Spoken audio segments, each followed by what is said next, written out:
le cadre donc de la consolidation, du renforcement des capacités opérationnelles de la force unifiée de l'AES, les ministres en charge de défense se retrouvent à Ouagadougou pour une rencontre dans le cadre de la mise en exécution de la feuille de route de l'an 2 de la Confédération.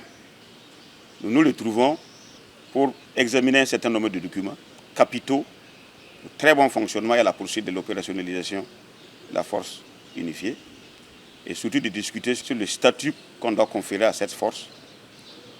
Malgré qu'elle soit déjà opérationnelle, nous devons juridiquement lui conférer un certain nombre d'éléments de texte pour qu'il puisse répondre aux besoins de sa création.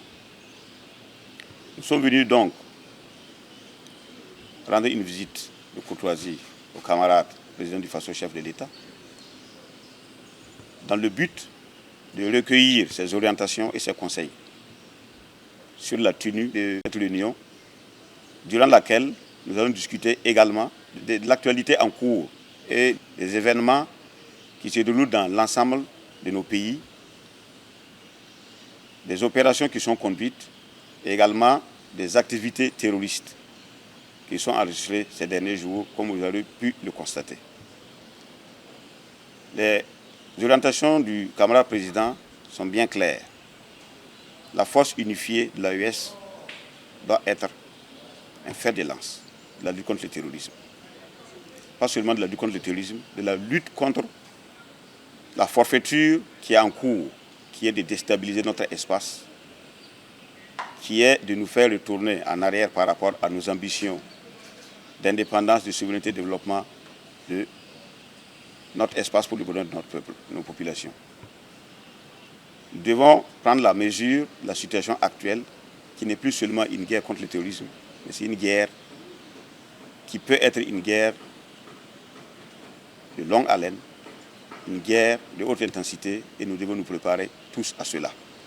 Et pour ça, la FUAES est très importante dans ce dispositif. Et nous allons donc nous atteler à y travailler pour que la force unifiée de l'AES monte véritablement, prenne un envol pour la sauvegarde des intérêts des peuples de l'AES. La multiplication des attaques terroristes dans l'espace AES, cela n'est pas anodin, cela n'est pas un hasard. Cela tient du fait de données géopolitiques, de beaucoup de données, de l'effort que tous ces États ont consenti et de l'ascendant que nous avions pris à un certain moment donné sur le terrorisme, sur les groupes terroristes qui étaient affectés, qui avaient connu beaucoup de défaites et qui, à un certain moment donné même, certains avaient donné l'impression d'abandonner. Donc, nous partons du principe que c'est le suppôt qui les encourage, qui, en tout cas, les aiguillonne pour qu'ils puissent mener ces attaques contre nous en vue de nous décourager.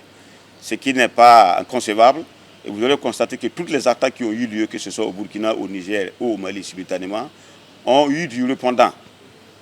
Nos braves soldats, nos braves forces de défense et de sécurité les ont administré des défaites cuisantes. Donc, partant de ce principe, nous ne devons pas dormir sur nos lauriers, nous devons nous renforcer nos capacités, parce que comme on le dit, ceux que nous avons en face sont des exécutants d'ordre venus d'ailleurs, par rapport à des gens aussi qui pensent que leurs intérêts sont menacés, et c'est une question de survie pour eux. Donc nous devons nous préparer véritablement à de vrais affrontements et préparer nos armées à attaquer. N'oubliez pas que le camarade président du FASO, chef suprême des forces armées nationales et président de la Confédération de l'AES, nous a parlé d'un hiver noir. Et l'hiver noir, si vous regardez et vous analysez bien, il se pourrait effectivement que cet hiver noir arrive. Donc nous ne devons pas nous laisser surprendre, nous devons nous préparer à répondre à cet hiver noir.